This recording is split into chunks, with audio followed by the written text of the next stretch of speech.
Bonsoir à tout le monde. Un grand merci à la bibliothèque de Broussard et particulièrement à Madame Magda Zemmour pour cette invitation, cette opportunité de vous rencontrer. Évidemment, j'aurais mieux aimé que ça soit en personne, mais peut-être qu'un jour ça arrivera. Aujourd'hui, on va parler des remarquables ouvriers. Pourquoi est-ce que j'ai choisi ces remarquables oubliés?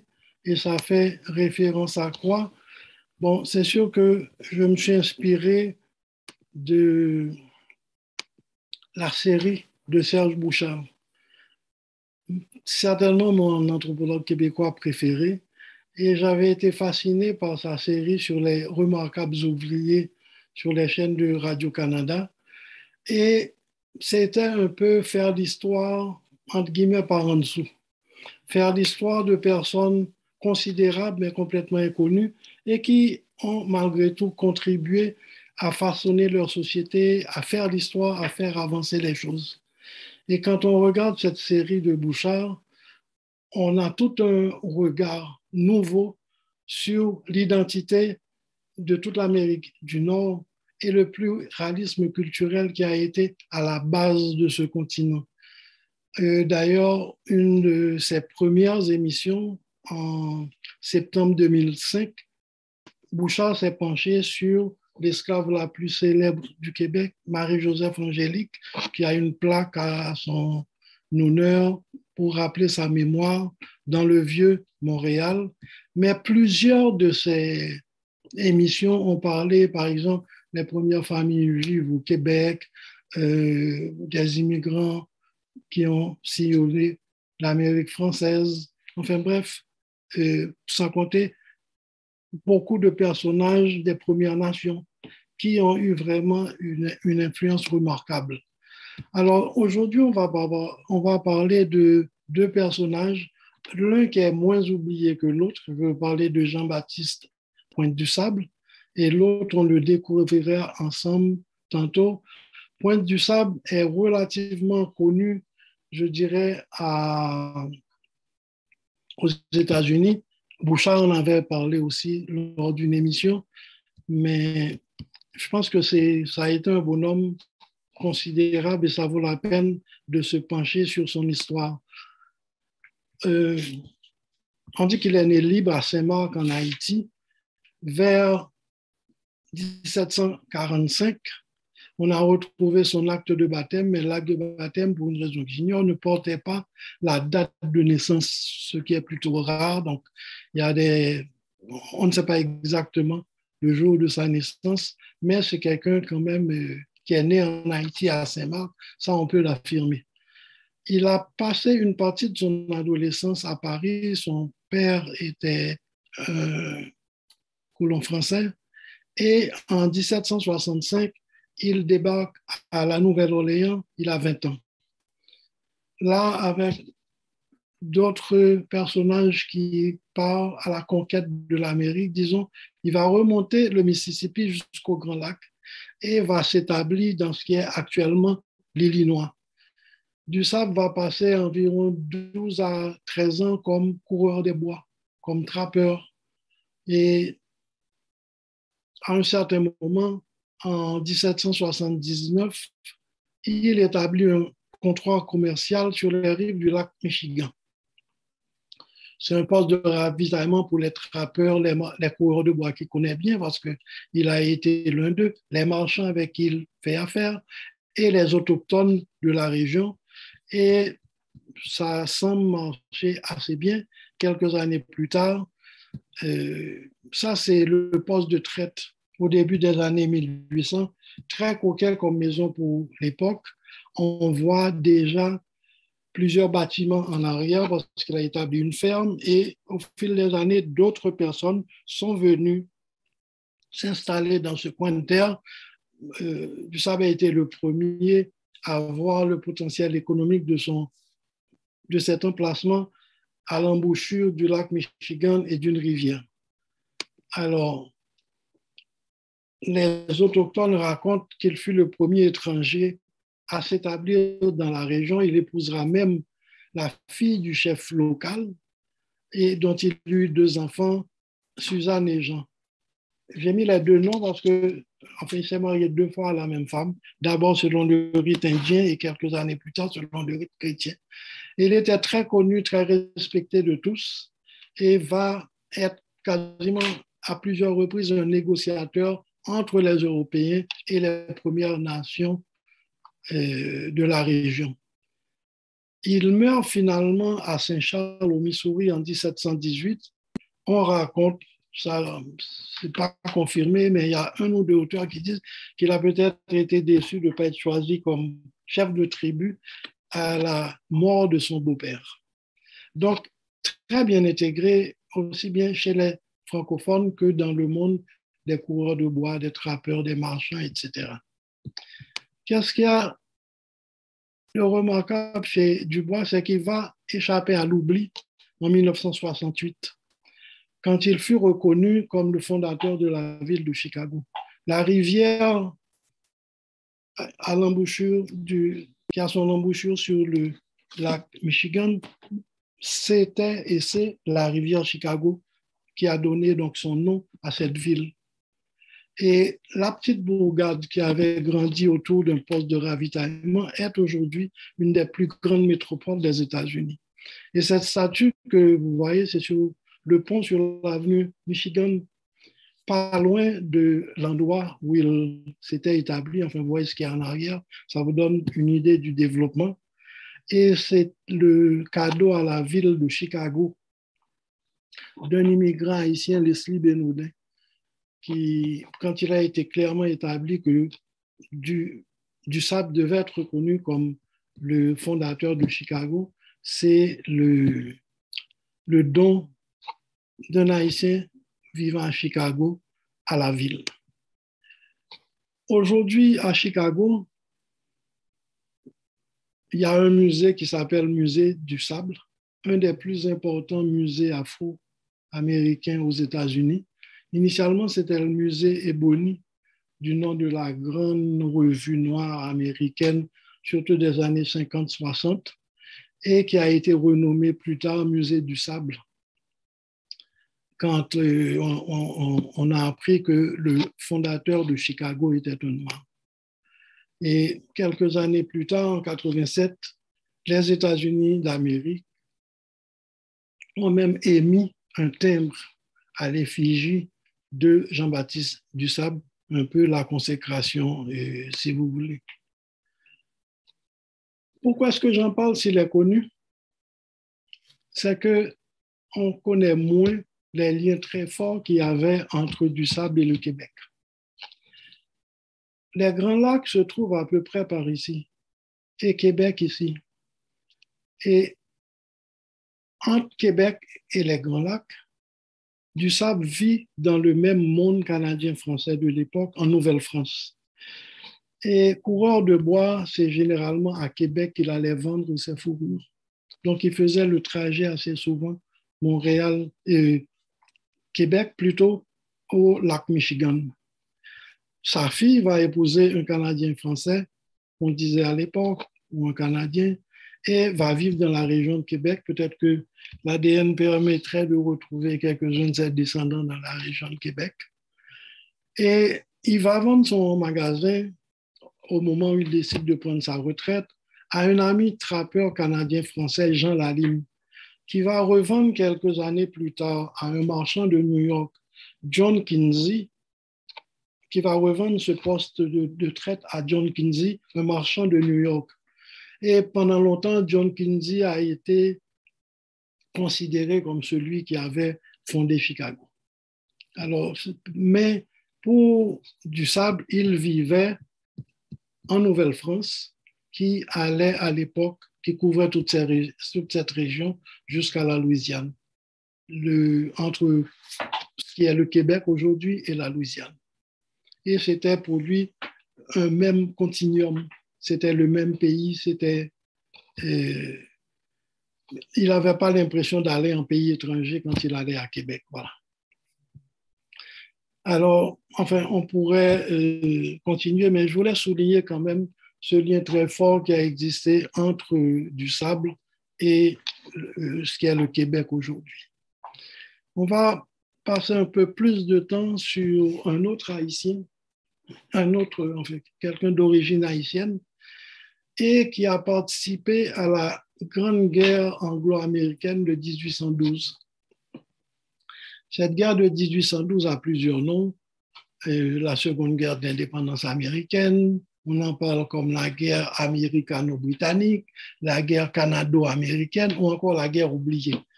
Alors, raisonne plus pour en parler pendant qu'on parle d'oublier, oublier de l'histoire, mais il y a quand même une trace extrêmement importante à cette guerre oubliée.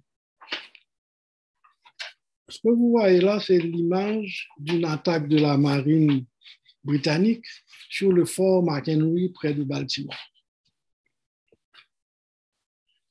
Il y a un blocus naval britannique et parmi les bateaux en arrière de la flotte britannique, il y a celui d'un avocat, Francis Scott Key, qui va à Baltimore pour libérer un prisonnier, un de ses clients.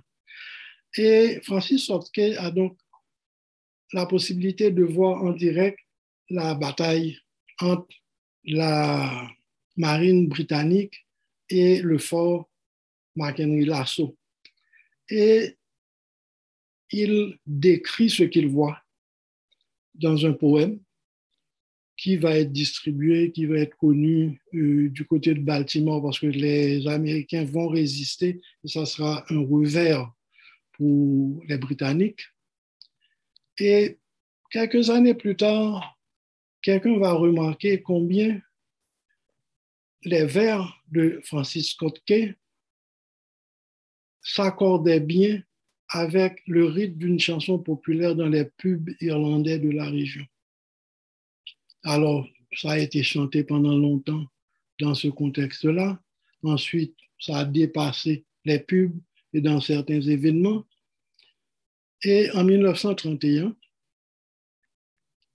ce chant, ce poème qui avait été renommé le Star Spangled Banner, est devenu l'hymne national américain.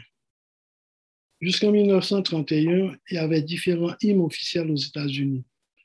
Hail Columbia, il y a une version du God Save the Queen avec des paroles plus appropriées à l'Amérique du Nord, America the Beautiful et autres. Mais il n'y avait pas d'hymne national aux États-Unis avant 1931.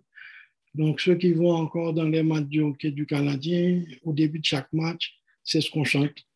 Quand les Expos étaient encore là, on entendait ça au début de chaque match. L'hymne national américain, c'est simplement la description de la bataille du Fort McHenry, un point tournant dans la guerre oubliée. C'est quoi cette guerre? Fondamentalement, conquête de territoires canadiens sous contrôle britannique pour forcer la Grande-Bretagne à modifier ses politiques maritimes défavorables aux États-Unis. En fait, ce sont les Américains qui attaquent parce qu'ils se disent l'Angleterre est en guerre en Europe, donc ils peuvent conquérir au moins une partie du Canada. Il y a eu une de ces attaques, c'était sur Montréal. Ils voulaient prendre Montréal. Ils ont été arrêtés à la bataille de Châteauguay en octobre 1813. Les troupes canadiennes commandées par le lieutenant-colonel Charles Michel de Salaberry. Ça a été un tournant important. Les Canadiens, les Britanniques, en fait, si vous voulez, vont répliquer, ils vont même incendier la ville de Washington, et c'est après qu'ils vont essayer de prendre le fort McHenry qui contrôle cette région, et ils vont se faire repousser à cette occasion.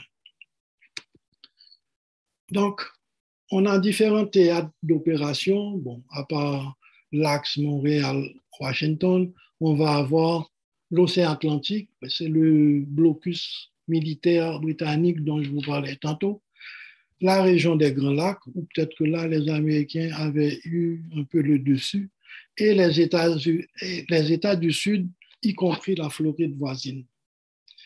Et alors, dans le Sud, la guerre a sa logique propre. Il y a des combats dans le Sud à cette époque-là. Combats contre des esclaves noirs en fuite, des marrons, et des peuples amérindiens, notamment les Muskogee, les Creeks, qu'on appellera en Floride les Séminoles, peuple des terres humides. Alors, il y a une guerre là-bas contre les Indiens d'abord, contre les esclaves noirs, mais surtout contre les Séminoles à ce moment-là. Et les Britanniques, bien sûr, la logique, enfin, vous la connaissez, l'ennemi de mon ennemi est mon ami. Donc, on a des troupes au Canada trop compliquées pour les descendre dans le sud, et puis ça n'aurait pas été logique. Donc, on offre son appui à ceux-là qui combattent l'ennemi commun. Donc, on va appuyer les Amérindiens et les esclaves en fuite pour qu'ils se battent contre les Britanniques. Alors, et ceci, depuis près d'un siècle à cette époque, la Floride est un asile sûr pour tous les Amérindiens de la région et les marrons afro-américains, principalement les Gullah-Geechee. Les Gullah-Geechee, c'est une partie de la communauté afro-américaine assez spéciale. Ils vivent surtout en Caroline du Sud et en Géorgie, et des îles également en face de la Géorgie, les Sea Islands. Ils viennent pour la plupart de la région de la Sierra Leone, où ils étaient déjà des experts dans la culture du riz. Et ils vont être affectés à ce même travail en Amérique comme esclaves. Et parce qu'ils faisaient la culture, parce qu'ils pratiquaient la culture du riz déjà en Afrique, on peut penser qu'ils avaient développé une certaine immunité contre certaines maladies, notamment la malaria. Donc, ils ont pu vivre dans une sorte d'isolat, ont développé une culture commune, une sorte de créole à base lexicale anglaise avec des mots des différentes langues africaines de l'époque. Donc, une communauté, probablement la communauté qui a préservé de façon la plus pure l'héritage africain aux États-Unis. Alors, peu après le début de cette guerre oubliée, des agents britanniques vont arriver dans la presqu'île, la Floride, c'est les Espagnols qui avaient donné le nom Florida, la presqu'île des fleurs, pour recruter alliés amérindiens et afro-américains en leur promettant des territoires, la liberté et la protection en échange de leur engagement à combattre les Américains à leur côté. Alors, comment ça va se passer? Bon, ça, c'est un peu les vêtements traditionnels Muskogee et une communauté de Gullah-Geechee. Alors, les villages sont séparés. Il y a des villages séminoles et des villages séminoles noirs, les Gullah-Geechee. Mais ils vont vivre presque en symbiose. Les Amérindiens les Gullah-Geechee de plus en plus vont s'habiller à la mode amérindienne et les Amérindiens vont adopter la musique et la cuisine des Gullah-Geechee. Donc, beaucoup de liens, beaucoup de mariages également entre ces deux groupes. Alors, comment les Britanniques sont-ils aussi à l'aise en Floride? Ils connaissent bien la Floride parce qu'ils ont dominé la Floride pendant une vingtaine d'années. En 1763, la fin de la guerre de 7 ans, et 1783, le traité de Paris qui va mettre fin à la guerre d'indépendance, tout ça, et les Britanniques vont retourner ce territoire aux Espagnols en vertu d'une disposition spéciale de ce traité de Paris. Où est-ce que je veux en venir? On va parler d'une bataille qui a été un tournant dans cette guerre, et je vais parler tantôt de la rivière Apalachicola.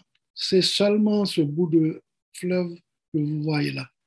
Ici, c'est la rivière Flint, dont la majeure partie se trouve en Géorgie.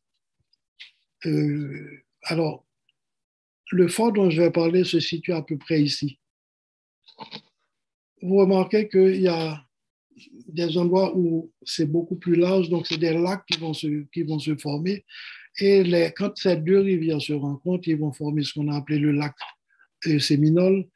Et c'est juste avant le lac Séminole, en Floride, que la bataille dont je vais parler tantôt va se produire.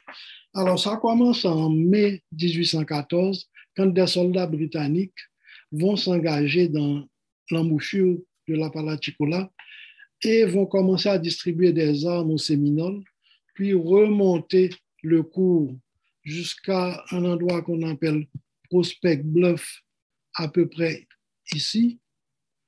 Et donc, ils vont distribuer des armes, des munitions, mais ils vont aussi construire un fort pour servir de base d'opération, de point de ravitaillement et de centre d'entraînement. Ça, c'est une reconstitution miniature de ce fort sur le site qui est devenu un lieu historique aux États-Unis. Initialement, ça s'appelait le fort Gadsden. Et puis, enfin, le nom va changer en cours de route, on va voir pourquoi. C'est une idée de la région où se trouvait ce fort. Comme vous voyez, c'est pas très élevé, mais il y a un petit promontoire. Donc, on domine la rivière. Il y a un coude de la rivière. Donc, le fort étant situé ici derrière ces arbres, on peut contrôler le trafic fluvial assez facilement en ayant cette fortification ici.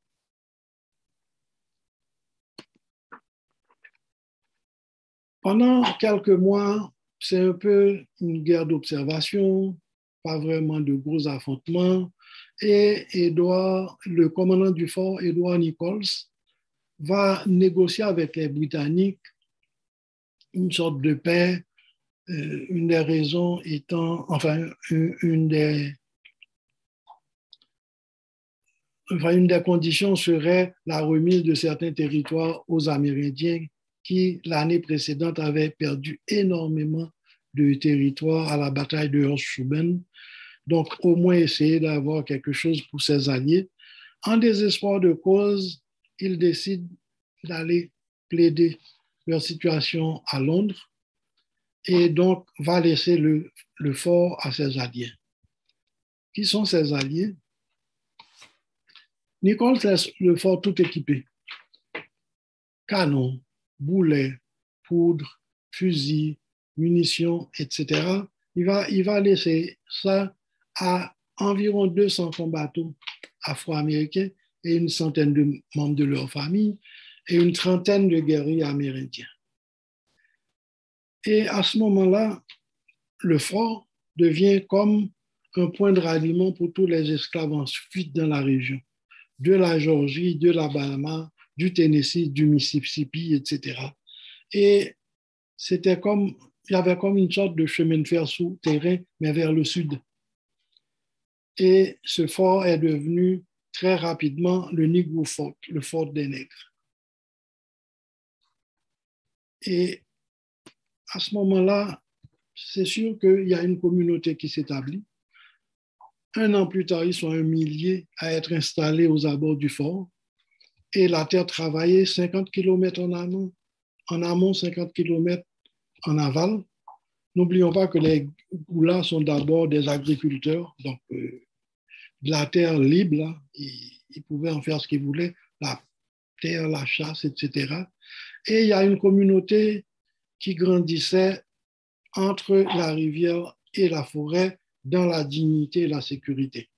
Très pacifique, même s'il faisait beaucoup d'exercices, se disant que pourrait avoir la guerre un jour, mais vivant une communauté vraiment d'agriculteurs paisibles et puis qui, en fait, tout ce qu'ils voulaient, c'est qu'on les laisse tranquilles.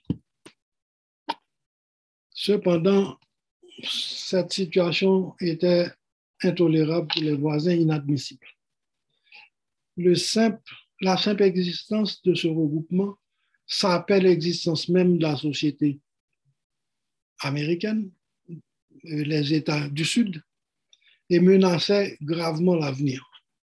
le moindre compromis serait perçu comme de la faiblesse, d'autant plus qu'on savait qu'en 1804, c'est-à-dire 10 ans auparavant, à peine 10 ans auparavant, il y a des esclaves en continent américain qui s'étaient libérés et qui avaient créé un pays. Et ça, on ne pouvait pas tolérer, on ne pouvait pas minimiser cette menace, on ne pouvait pas accepter que cela se produise dans le Sud. Et on savait très bien que, en fait, les Espagnols étaient relativement faibles militairement à cette époque, donc on ne pouvait pas compter sur eux pour mater. C'est parce qu'ils étaient faibles militairement qu'il y avait toutes ces communautés de marrons installées sur leur territoire. Le commandant du fort s'appelait Garçon. C'était un esclave né en Haïti qui, à l'époque, s'appelait Saint-Domingue. Il arrivait très jeune avec son maître qui avait fui la guerre d'indépendance d'Haïti. Et il en avait fait un bon charpentier et louait ses services aux constructeurs de la région, enfin, quand il y avait un chantier important, etc. Garçon, souvent, il louait ses services à ces entrepreneurs. Mais dès qu'il y avait eu cette offre de liberté par les Britanniques, Garçon a déserté. Et il avait été d'une aide précieuse pour la construction du fort, pas seulement pour ses compétences techniques, mais pour ses talents d'organisateur. C'est comment organiser le travail des équipes qui lui avaient été confiées. C'est comme ça qu'il se démarqua, qu'il fut, comment dirais-je, remarqué par les Britanniques et qu'il est devenu le responsable du fort, le chef du fort, si vous voulez. C'est à lui que Nichols a confié le fort quand il est parti. Et c'est lui qui a organisé le fort, qui a organisé des entraînements militaires avec ceux-là qui habitaient dans les environs du fort. Ils avaient la protection du fort, mais évidemment, ils avaient aussi des devoirs envers le fort. Donc, c'est lui qui a vraiment tenu le fort pendant cette époque-là. Garçon, en fait, renouait avec une tradition de vétérans de la guerre d'indépendance d'Haïti dans la défense de différentes villes de la Floride. Le premier en tête, c'est Georges Biassou, qui avait dirigé la milice de Saint-Augustine après son différend avec Toussaint Louverture.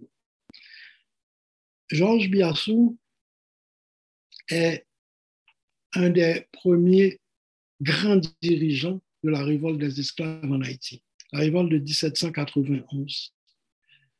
Et Jean-François Biassou, Toussaint Louverture ont été de grands leaders de cette révolte.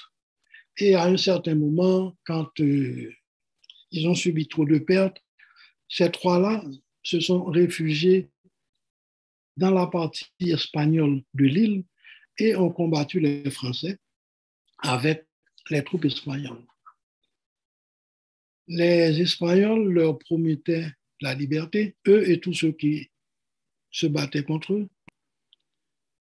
Mais Toussaint Louverture, lui, voulait l'abolition de l'esclavage, pas seulement la liberté pour lui. En fait, il était déjà affranchi quand il a commencé, quand il s'est joint à cette révolte des esclaves, mais l'abolition totale de l'esclavage. Biassou et Jean-François ont accepté. Jean-François est mort au Grand d'Espagne et Biassou est devenu responsable de la milice de Saint-Augustine. Saint-Augustine, c'est pas loin de Jacksonville, sur la côte est de la Floride. Et si vous allez là-bas, vous pouvez encore visiter sa maison à Saint-Augustine, qui est devenue un lieu historique. Et quand il est mort en 1801, malgré ses différends avec Toussaint Louverture, Saint-Domingue, dirigé par Toussaint Louverture à l'époque, a envoyé toute une délégation pour participer aux funérailles et saluer un des premiers leaders de la Révolution, malgré l'opposition qu'il y avait entre les deux. Si vous allez dans les régions, dans cette région, après Epcot ou quoi que ce soit, faites un tour par là, ça vaut la peine, à mon avis, ça vaut le détour. Parce que Biassou était commandant, enfin, protecteur, si vous voulez, de Saint-Domingue. Il avait une ferme dans le nord, etc. Un personnage de légende là-bas.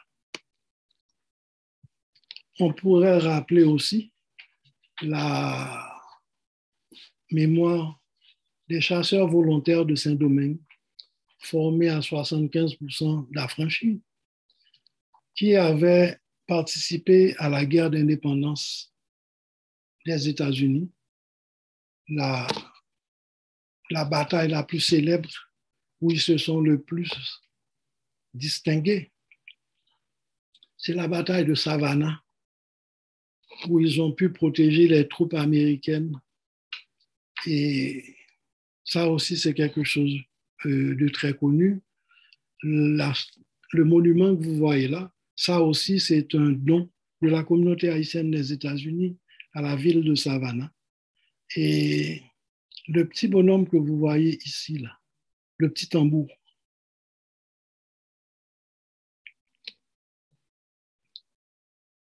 lors de cette bataille, il avait 12 ans. Il s'appelait Henri Christophe. Il est devenu roi d'Haïti à un certain moment. Ça a été un des plus grands leaders de la révolution haïtienne. Et quasiment tous les chasseurs volontaires ont été des cadres de la guerre d'indépendance d'Haïti. Alors, pour détruire le fort, les gens ont fait appel à le général le plus dur, le plus célèbre de l'époque dans la région. C'est lui qui avait écrasé les Indiens lors de la bataille de Hochschuben en mars 1814 et remporté pendant la guerre oubliée des guerres assez légendaires, disons, Pensacola, pas trop loin du lieu qui nous intéresse aujourd'hui, et notamment la bataille de la Nouvelle-Orléans, où avec l'appui des corsaires de Jean Lafitte, il avait vraiment écrasé les Britanniques lors de cette bataille. Alors, c'était vraiment la légende et la terreur dans cette zone. Et donc, on demande à Andrew Jackson d'écraser le fort. Il va commencer par écrire aux autorités espagnoles et aux autorités américaines. Il sait très bien que le fort se trouvant en territoire espagnol, il ne peut pas attaquer comme ça. Ça lui prend un casus belli. Il va construire au nord du fort, mais en territoire américain, sur l'autre rive de la rivière, un fort, le fort Scott. Censément pour protéger la frontière, mais en fait pour avoir une base pour les troupes qui voulaient installer là-bas. Mais pour arriver à la rivière Flint, il faut passer par les États-Unis, par l'Apalachicola. Par conséquent, il y a des navires qui vont ravitailler le fort Scott en passant devant Prospect Bluff, devant le fort Gadsden, le fort que les Anglais avaient construit. Et c'est clair que toute agression contre ces embarcations serait une justification pour la destruction du fort des Nègres. Voilà le plan de Jackson pour attaquer ce fort, même s'il se trouve en territoire espagnol.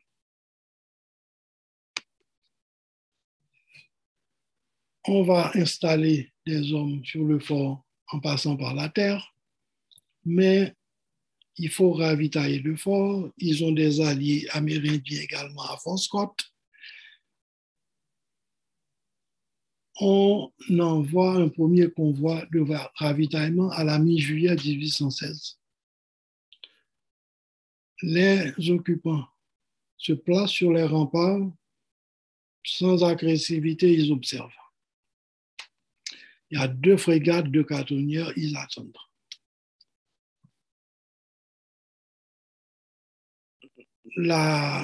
Ces 4 bateaux attendent des renforts qui doivent arriver de Fort Scott. Et pas loin du fort des Nègres, disons, un certain nombre de ces personnes, certains marins, les marins à bord du bateau vont se ravitailler en eau potable, mais sur la rive de la rivière où se trouve le fort. Évidemment, il y a des sentinelles, il y a une bataille qui s'ensuit. Il y a un rescapé de la bataille et Garçon le fait brûler vif sur les rives, sur les remparts du fort. Et Jackson avait son casus belli et pouvait attaquer le fort à ce moment-là.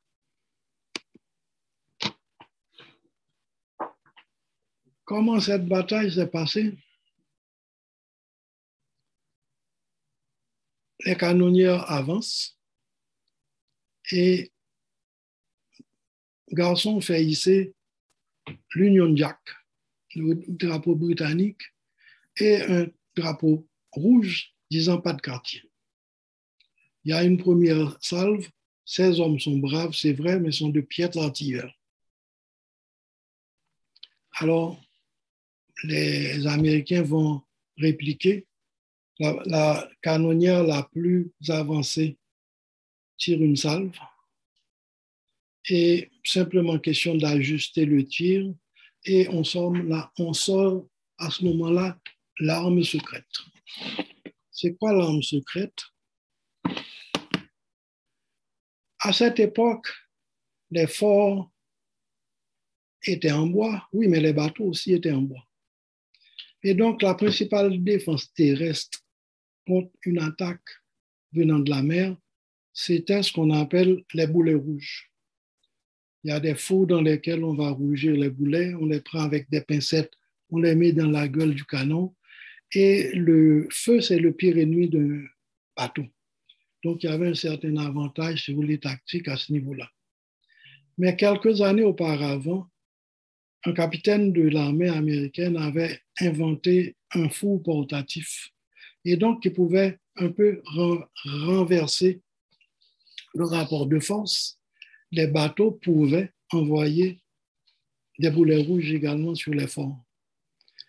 Et à bord de cette canonnière se trouvait un marchand qui avait ravitaillé la construction du fort Gadsden, devenu le fort des Nègres. Donc, il connaissait bien l'emplacement du fort. Il savait où se trouvait la poudrière. Et il savait très bien que la poudrière, les portes donnaient sur le fleuve, donc étaient mal orientées. Et les poutres pour consolider ces portes étaient certainement enlevées pour faciliter le ravitaillement des canons. Et il a fallu un seul boulet rouge pour faire disparaître ce fort. On dit que cette explosion a été entendue à peu près 200 km à la ronde, que la quasi-totalité des occupants furent tués. Et pendant longtemps, ce fut le coup de canon le plus meurtrier de l'histoire militaire des États-Unis. Ceux-là qui travaillaient dans les champs prirent la fuite et trouvèrent refuge dans d'autres communautés. Et durant les 40 années qui suivirent, ils durent livrer 3 guerres sanglantes contre les armées américaines. C'est ce qu'on appelait les guerres séminoles. Bon, là, les historiens ne sont pas tout à fait d'accord. Certains pensent qu'il faut parler des guerres séminoles, qu'il n'y en a pas eu 3, qu'il y en a eu peut-être 5. Et beaucoup considèrent la destruction du fort des Nègres comme le début de la guerre contre les Séminoles en Floride, guerre qui a duré peut-être une 50aine d'années, des années de calme, des années de reprise, mais que c'est le début le véritable début des guerres séminales. La seconde de ces guerres, la plus meurtrière, eut lieu lorsque les États-Unis avaient décidé en 1830, durant la présidence de Jackson, parce qu'après ça, Jackson est devenu à 2 reprises président des États-Unis, et même ses lieutenants ont eu des grandes carrières politiques. On peut penser notamment à Sam Houston,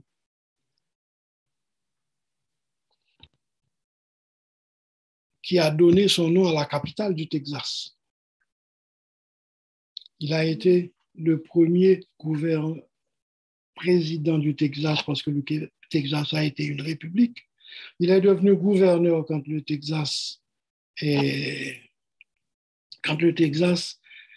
s'est rejoint aux États-Unis d'Amérique.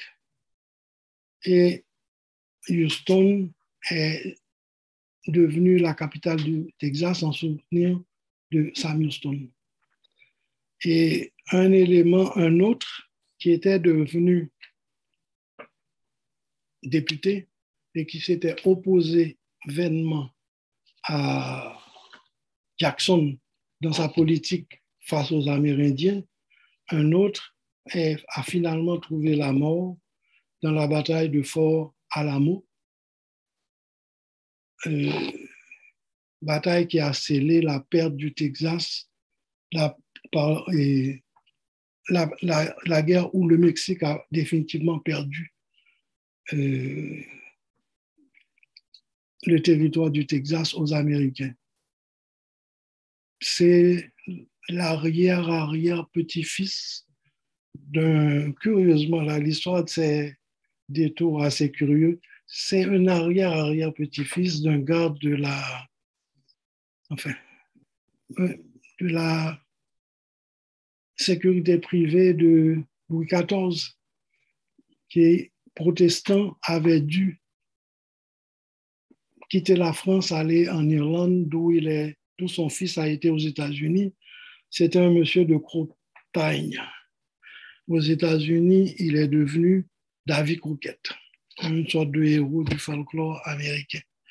Et Jackson a fait déporter tous les Amérindiens à l'ouest du Mississippi afin de libérer leurs terres, pour permettre aux colons de s'établir et de faire de tout le sud le pays de la grande plantation, le royaume du coton. Le plan, c'était ça: libérer les terres des Indiens pour les faire travailler par les esclaves pour réaliser la révolution du coton que préparaient déjà les colons français de Saint-Domingue, mais qui n'ont pas pu mettre ce plan à exécution à cause de la révolte des esclaves, et qui a été surtout appuyé aux États-Unis par une découverte, les greneuses de coton, le Cotton Gin Machine de Eli Whitney, donc qui a rendu beaucoup plus facile l'égrenage du coton, séparer la fibre des graines, et qui a permis que le Sud devienne le royaume du coton. Les Américains sont très vite devenus les premiers producteurs de coton à base d'esclavage, donc à base de racisme, à base de ségrégation. Aujourd'hui, on pense qu'il y a on sait qu'il y a un noyau d'irréductibles qui n'a jamais été vaincu, qui poursuivent leur lutte sous différentes formes, comme c'est possible à chaque fois, qui après la guerre des sécessions, ça a été contre la sécession du Sud, pour l'abolition de l'esclavage, contre les lois ségrégationnistes et pour les droits civiques, contre l'exclusion et pour l'égalité des chances. Encore aujourd'hui, dans leur cœur, le fort des Nègres n'a jamais été détruit, et beaucoup se souviennent encore du commandant Garçon. Et cette femme que vous voyez, c'est Marquetta Goodwin, qu'aujourd'hui les gens considèrent quasiment comme la reine des Gulagichi, et qui continue à se battre pour préserver leur territoire, leurs acquis, face d'abord aux promoteurs immobiliers qui veulent construire des resorts touristiques, disons, et contre les ravages des changements climatiques. Et avant de terminer, je voudrais quand même remercier spécialement 2 personnes. D'abord, mon frère Lionel. La partie sur Pointe du Sable que j'ai présentée est tirée d'un article qu'il avait écrit, Saint-Domingue et Nouvelle-France, archéologie des relations Canada-Haïti, qu'on trouve, c'est libre d'accès sur le site de Potomitan, que vous trouvez très facilement, et également un ami, Robert Mio, pour son aide dans la recherche d'images, et une autre personne que je voulais remercier tout particulièrement. Il n'est plus là depuis une dizaine d'années, c'est Youssouf Clay, un ami d'Oulagichi, qui lui aussi s'est battu pendant longtemps, et il a beaucoup aidé Marketa Goodwin, par exemple, dans son entreprise. Lui-même, Gucci, fasciné par l'histoire haïtienne, fasciné par l'histoire de la révolution haïtienne, mais fasciné aussi par les traditions orales en pays Guichi. Là, j'ai parlé de la bataille du Fort des Nègres, mais il y en a d'autres vétérans qui ont participé aux luttes des Goulas à cette époque-là. Et les combattants haïtiens étaient extrêmement bien estimés. Alors, il y en a parfois, quand on leur parle, ils disent « Ah oui, à telle bataille, on avait 3 Haïtiens avec nous. Si on en avait 5, on aurait gagné la guerre. » Enfin bref, ils étaient quasiment surestimés. Et c'est surtout pour ces personnes dont on ne connaît pas le nom, qui sont les véritables oubliés. C'est très certainement à eux que j'ai voulu rendre hommage ce soir. Je vous remercie.